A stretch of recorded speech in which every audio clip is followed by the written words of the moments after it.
محمد ہمارے بڑی شان والے، محمد ہمارے بڑی شان والے،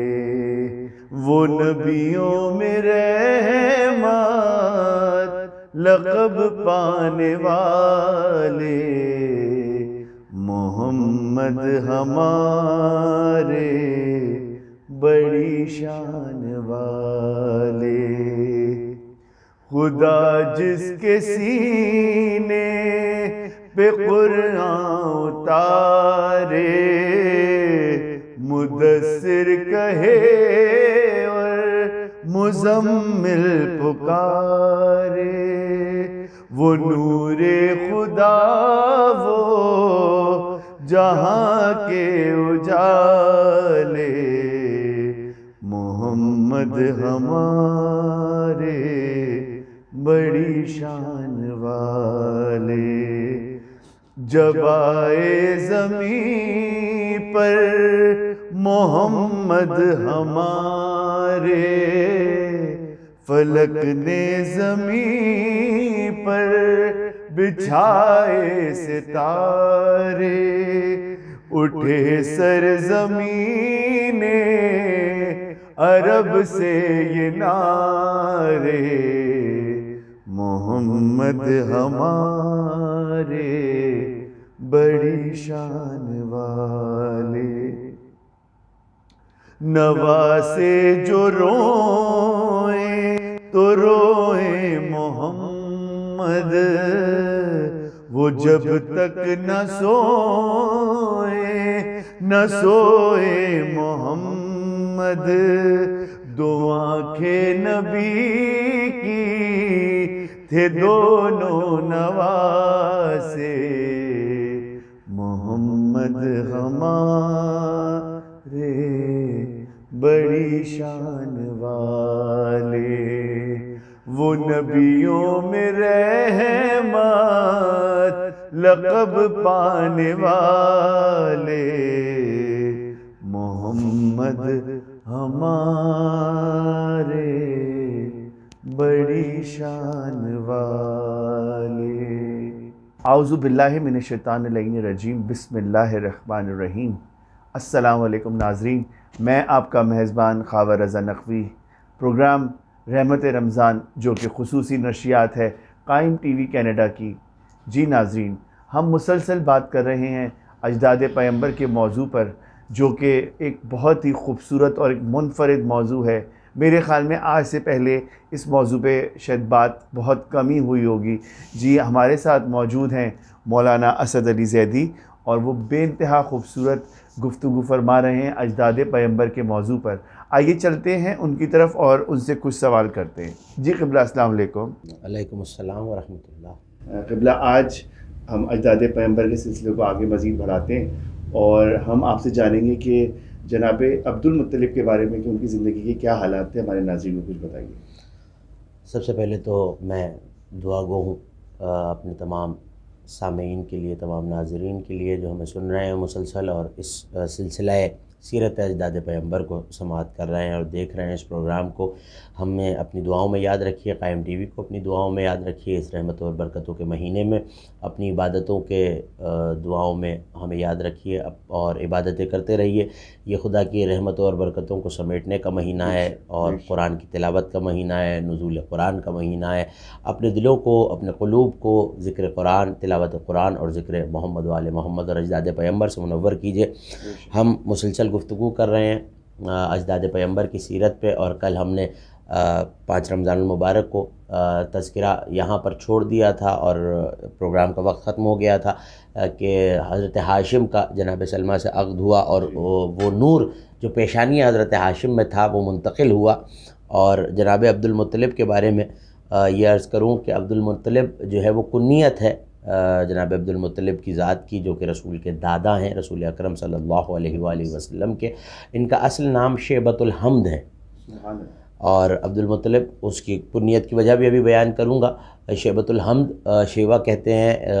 سفید بال والے کو، اور شیبۃ الحمد کیوں کہا گیا؟ شیبہ تو سفید بالوں کی وجہ سے، اور شیبۃ الحمد علماء نے لکھا، اور شیعہ سنی سب علماء نے لکھا، عالم اسلام کا اس پہ اتفاق ہے کہ ان کے جود و کرم سے، کیونکہ یہ بھی وارث کعبہ تھے، یہ بھی متولی کعبہ تھے، اور انہیں بھی مکے میں وہی حیثیت و مرتبت حاصل ہوئی، اور مکے والے ان کے نور سے مستفید بھی ہوتے تھے، اور جب بھی کبھی مشکل آتی مکے والوں پہ تو انہی کے وسیلے سے، کیونکہ ان کی پیشانی میں جو نور مصطفیٰ تھا اسی کے وسیلے سے دعا کرتے اور ان کی مشکلیں بھی ٹل جاتی نور مصطفیٰ کے صدقے میں۔ تو اسی وجہ سے ان کے جود و کرم کی وجہ سے انہیں شیبۃ الحمد کہا گیا۔ دوسری بات یہ کہ جب وہ نور منتقل ہوا، کل جہاں ہم نے گفتگو کو چھوڑ دیا تھا اور وقت ختم ہو گیا تھا، وہ یہ کہ جناب سلمہ سے جب عقد ہو گیا اور وہ نور شہزادی میں جناب سلمہ میں منتقل ہو گیا، بی بی میں، تو اس کے بعد سارا جو حق مہر دیا گیا تھا وہ اضافے کے ساتھ انہوں نے جناب ہاشم کو لوٹا دیا، اور اس نور کے منتقل ہونے کے بعد بی بی کے حسن و جمال اور عزت و آبرو اور ان کی ہیبت میں اضافہ ہوا کہ مکے کی عورتیں جب مکے گئیں تو ان کی زیارت کو آتی تھیں، اور آخری وقت میں جناب ہاشم نے مدینہ واپس چھوڑا تھا کہ جب خانوادے سے ملوانے لائے تھے، اور وہیں رہیں آخری وقت تک، اور جناب عبد المطلب کی آمد بھی مدینہ میں ہی ہوئی ہے۔ تو وہاں جب منتقل ہوئی تو جس سنگریزے، جس دیوار کے بعد، جیسے اجداد کا عالم تھا جناب ہاشم کو سنگریزے سلام کرتے تھے، تو جہاں سے بھی گزرتی ہیں تو وہ سنگریزے سلام بھی کرتے، اور بی بی کے ظاہر ہے ان کے بطن اطہر میں جناب عبد المطلب رہے تو بار بار یہ آواز آتی تھی، السلام علیکہ یا خیر البشر۔ خیر البشر لقب ہے، ذات گرامی ہے رسول اعظم کا، ہمارے رسول کا، تو بار بار بطن اطہر سے یہ آواز آتی تھی کہ اے خیر بشر آپ پر سلام۔ جس پتھر سے گزرتی وہاں سے یہ آواز آتی اور بشارتیں آتی۔ تو آخری جب وقت آیا ہے تو بہت زیادہ دن پھر جناب ہاشم جناب سلمہ کے ساتھ نہیں رہے، مدینے سے ہی رخصت لی اور کچھ عہد و پیما کیے، کہا کہ دیکھو میں سفر پہ جا رہا ہوں اور یہ وہ نور میں نے تمہارے حوالے کیا ہے۔ اب جو آغاز سے جو لوگ ہمیں سن رہے ہیں وہ جانتے ہیں کہ ہم نے یہ عرض کیا تھا کہ حضرت آدم کے پیشانی اقدس میں جب رکھا تھا یہ نور تو حضرت آدم سے عہد و پیما کیا خدا نے، اور پھر حضرت آدم نے اپنی نسل سے، اور نسلاً بعد نسل یہ عہد و پیما ہوتا رہا، اور حضرت عبدالمناف نے حضرت ہاشم سے بھی یہ وعدہ لیا تھا کہ اس کو ایک پاک بی بی تک منتقل کرو گے، تو کہا میں وہ نور اب تمہارے سپرد کیے جا رہا ہوں، کیونکہ بطن اطہر میں وہ نور منتقل ہو چکا تھا اور وہ بی بی کا چہرہ جو ہے وہ اس نور سے جگمگا اٹھا تھا۔ تو یہ وعدہ کیا کہ ہو سکتا ہے کہ میں واپس نہ آؤں، اور اگر یہ بیٹا آ جائے میری غیر موجودگی میں اور مجھے کچھ ہو جائے تو اس کی اپنی جان سے زیادہ حفاظت کرنا، اسے اپنی آنکھ کا تارا بنا کے رکھنا، اور دیکھو جب یہ جوان ہو جائے تو اسے اس کے منصب پہ لوٹا دینا، یہی کعبے کا متولی اور کعبے کا ولی ہوگا، اور کعبے کی کنجیاں اور انبیاء کے موارث، کیونکہ یہ میرا وارث ہے اور انبیاء کی تبرکات جناب ہاشم کے پاس تھے تو ان کا وارث یہ بنے گا، اور دیکھو اگر کبھی میرے خانوادے سے کوئی اسے لینے آئے تو ان کے حوالے کر دینا۔ اور دوسری بات یہ کہ یہی کعبے کا وارث بھی ہے، اسی میں نور مصطفیٰ پنہا بھی رہے گا، تو اس کا کسی کو بتانا نہیں کہ یہ بچہ دنیا میں آ چکا ہے، کیونکہ یہودی پہلے سے ہی ہم نے عرض کیا مسلسل کے دشمنی اور کینہ اور بغض دل میں لے کے بیٹھے ہوئے تھے، اور جب یہ پتھر بھی سلام کرتے تھے اور بی بی کے پہلو سے بھی آواز آتی تھی تو جناب ہاشم سے جب جا کے بتاتی کہ ایسے مجھے آواز آتی ہے اور پتھر اور دیواریں سلام کرتی ہیں، تو جناب ہاشم کہتے کہ یہ بات مجھے تو بتاؤ لیکن اور کسی سے نہ کہنا۔ تو جب آمد ہوئی ہے عبد المطلب کی تو یہی وصیت بی بی کے پیش نظر تھی، اور جناب ہاشم یہ وصیت چونکہ واپس نہیں آ سکے، اور ہم نے کل پروگرام کے اختتام میں یہی عرض کیا تھا کہ غزہ میں شام کے سفر سے واپسی بھی قبر ہے، اور وہ بھی میں بھی عرض کرتا ہوں کہ وصیتیں لکھی تھی جب آخری وقت آیا، اور یہ کہا کہ مجھے اٹھا کے بٹھا دو، جب یہ محسوس کیا کہ اب موت کا عالم نزا قریب ہے، اور سر اٹھا کے کپالنے والے اس نور کا واسطہ اس منزل کو مجھ پہ آسان کر جس کا تو نے مجھے امین بنا رکھا تھا، اور اب وہ نور منتقل ہو گیا ہے تو اس کے واسطے سے وسیلے سے اس منزل کو، منزل موت کو مجھ پہ آسان کر دے۔ اور پھر وصیتیں لکھیں کہ مطلب جو ساتھ گئے تھے خاصگاری کے لیے بھی، ان کو ان تمام موارث کا وارث بنا دینا جب تک میرا بیٹا جوان نہ ہو جائے، یعنی شیبۃ الحمد جناب عبد المطلب، جب تک وہ جوان نہ ہو جائے نزار کا علم، جناب اسماعیل کی کمان، حضرت ابراہیم کا پیرہن، حضرت نوح کی انگشتری، وہ نالین جو حضرت شیس کی انبیاء کے وراثتیں چلی آ رہی تھی وہ اس کے حوالے کر دینا۔ دیکھو بادشاہ، یہودی اور مکے کے دیگر سردار تم سے حسد کرتے ہیں کہ اللہ نے تمہیں عزت دی ہے، تم متحد رہنا۔ یہ وصیتیں کی بی بی کو، اور چلے گئے اور پھر ظاہر ہے کہ اس دنیا سے انتقال فرما گئے۔ جب اس دنیا میں جناب شیبۃ الحمد آئے ہیں تو بی بی کو آسمان سے آواز آئی ہے کہ اس بچے کو چھپا کے رکھنا، یہ آنے والے وقتوں میں دیہاتوں اور شہروں میں اور تمام عالم میں سب سے زیادہ عزت دار بچہ ہوگا، اور آخری نبی کا نور اس کی پیشانی میں، اور یہ اس کا امین ہے۔ سبحان اللہ۔ تو ایک نور کا حالہ تھا، بی بی نے دروازے کھڑکیاں بند کی، ایک نور تھا جس نے اس مکان کو اور بی بی کو ڈھک لیا تاکہ شیاطین اس کا رخ نہ کر سکیں، اور جب آئے تو حالت سجدہ میں آئے اور چہرے پہ مسکراہٹ تھی اور سر پہ سفید بال تھے، اسی کی وجہ سے نام شیبہ رکھا گیا اور شیبۃ الحمد بعد میں اضافہ ہوا۔ تو عالم یہ ہے کہ بی بی نے 1 ماہ تک، کیونکہ وصیت کی تھی کہ کسی کو خبر نہ کرنا، تو رشتہ داروں اور خانوادے اور جو قابلائیں تھیں اس دور میں، جو عورتیں تھیں، ان کو بھی خبر نہیں کی، اور 1 مہینے تک، اور جب 2 مہینے کے ہوئے تو 2 مہینے کا بچہ ٹھیک سے دیکھ بھی نہیں سکتا، لیکن چونکہ نور نبوت کا یہ فیض تھا تو 2 مہینے کے کم سنی میں جناب عبد المطلب چلنے پھرنے لگے۔ جب 7 برس کے ہوئے تو ایسا لگتا تھا کہ کوئی نوجوان اور بھاری سے بھاری وزن اٹھا لیا کرتے۔ جو بچہ سامنے آتا، جو نوجوان سامنے آتا اور لڑنے کی کوشش کرتا، اسے اٹھا کے پٹک دیا کرتے، بڑے بڑے پتھر اٹھا لیا کرتے۔ اس وقت مکے سے بنی حارث قبیلے کا ایک شخص آیا اور اس نے یہ منظر دیکھا کہ یہ بچہ کون ہے جو اس کم سنی میں، تو دیکھا کہ ایک بہت وزنی چٹان کو ایک 7 8 9 10 برس کے بچے نے، کمسن بچے نے اٹھایا، اور وہ کہہ رہا ہے کہ میں انا ابن زمزم و صفا، اور یہ وہی جملہ ہے جو بعد میں کئی ائمہ نے کوٹ کیا، رسول نے اپنے خطبوں میں کوٹ کیا، اور شام کے دربار میں امام سجاد نے بھی اس کو کوٹ کیا کہ میں زمزم و صفا کا بیٹا ہوں، میں ہاشم بن عبد مناف کا بیٹا ہوں۔ تو دیکھ کے سمجھ گئے اور پوچھا کہ تم کس کی اولاد ہو؟ تو کہا کہ میرے چچا اور میرا خانوادہ نہیں جانتا کہ میں یہاں موجود ہوں، اور چھپ کے میری ماں نے میری پرورش کی ہے۔ یہودیوں کا بغض تھا، چونکہ جب نور ظاہر ہوا تو نور تو پیشانی میں تھا اور نور چھپایا نہیں جا سکتا، تو اس نے جا کے خبر کی ہے مکے میں۔ جناب مطلب جو وارث ہو گئے تھے جناب ہاشم کی وصیت کے مطابق، کعبے کی ساری ذمہ داریاں، حاجیوں کی ساری ذمہ داریاں ان کے پاس تھی، جیسے ہی انہیں پتہ چلا انہیں سواری نکالی اور لینے کے لیے آئے، اور جیسے ہی انہیں دیکھا تو سلام کیا اور انہیں دیکھ کے کہا جناب عبد المطلب نے کہ کیا مجھے آپ کی خوشبو مکے سے آتی ہے، تو کیا آپ میرے چچاؤں میں سے ایک چچا ہیں؟ کہا میں مطلب ہوں، میرے شہزادے، اور میں تمہیں لینے کے لیے آیا ہوں۔ کہا مجھے اس سے پہلے لے جائیے کہ اوس و خزرج کے جوان اور یہودیوں کو خبر ہو تو مجھے مکے کو لے جائیے، کہا وہی تمہارا اصل مقام ہے اور تم ہی کعبے کے وارث ہو، کعبے کے متولی ہو۔ تو اب ظاہر ہے کہ واقعہ بہت طویل ہے اور ایک ایک تفصیل بیان نہیں کی جا سکتی، تو لے کے چلے۔ اب جب لے کے چلے ہیں تو ظاہر ہے کہ نور نکل رہا ہے، تو اسی دور میں ایک بچہ تھا جو جناب یہودیوں کے گھر کا، جو جناب عبد المطلب سے حسد کیا کرتا تھا، تو اونٹ کی ہڈی اٹھا کر اس کے سر پہ ماری تھی اور اس کا سر پھٹ گیا تھا، تو یہودی اور بھی بغض رکھنے لگے، جو پہلے سے بغض تھا اس میں اضافہ بھی ہو گیا۔ چلے تو نور ظاہر ہے کہ نظر آ رہا تھا، اس بچے نے جا کے خبر کی کہ جو ہے وہ شیبہ جو ہے شیبۃ الحمد وہ اپنے چچا کے ساتھ مکے جا رہا ہے۔ یہودی آ گئے، لڑنے لگے، تو اب جب دیکھا تو کہا کہ مجھے جلدی لے جائیے چچا، تو کہا کہ نہیں، ان کے شر سے ہمیں کوئی فرق نہیں پڑے گا۔ اب جو فوج کو آتے دیکھا تو جناب مطلب نے کہا کہ اب کیا کیا جائے، تو کہا مجھے سواری سے اتاریے اور نور خداوندی کا کمال دیکھیے۔ سجدے میں سر رکھا، جیسے ہی یہودی آئے تو یہاں دعا مانگی، وہ یہودی مروب ہو گئے حضرت مطلب اور جناب شیبۃ الحمد کے روب سے، جو نور مصطفیٰ کا روب تھا، اور کہا کہ نہیں، ہمارے لیے تو یہ برکت کا باعث ہے، انہیں نہ لے جائیے۔ تو ایسے میں ابھی وہ حملہ کرنے لگے تھے جب انہوں نے چاہا کہ باتوں سے بات ہو جائے، لیکن اس بچے نے، جو یہودی جس نے مخبری کی تھی، اس نے کہا نہیں، یہ تو جادوگر ہے، نعوذ باللہ، وہی کردار کی کشی کرنے کی کوشش کی گئی، تو کہا یہ تو جادوگر ہیں، تو تلواریں کھینچی گئیں۔ ابھی چاہتے تھے کہ لڑیں،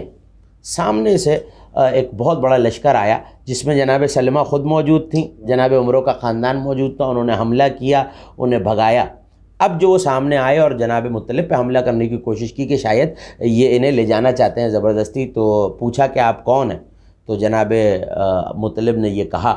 کہ میں اس کا چچا ہوں۔ تو کہا میں اس کی ماں ہوں اور آپ مجھ سے پوچھ کے لے جاتے۔ تو کہا کہ اے بیٹا شیبۃ الحمد، تمہیں اس کا اختیار ہے کہ چاہو تو اپنی ماں کے پاس رہو اور چاہو تو کعبے کے اس منصب پہ واپس چلو۔ تو انہوں نے سر جھکا کے کہا کہ میں اپنی ماں کی نافرمانی نہیں کر سکتا، اگر ماں کہیں گی کہ چلے جاؤ تو میں چلا جاؤں گا، اگر کہیں گی کہ رک جاؤ تو رک جاؤ، میں رک جاؤں گا۔ تو اس وقت جناب سلمہ نے، یہ بلندی کردار ہے کہ ماں 7 8 9 10 برس کا بچہ، ایک چھوٹا بچہ ہوتا ہے اور ماں کو محبت بھی بہت ہوتی ہے، اور اب ظاہر ہے کہ حضرت ہاشم نہیں، اور بیوی نے یہ عہد کیا تھا جناب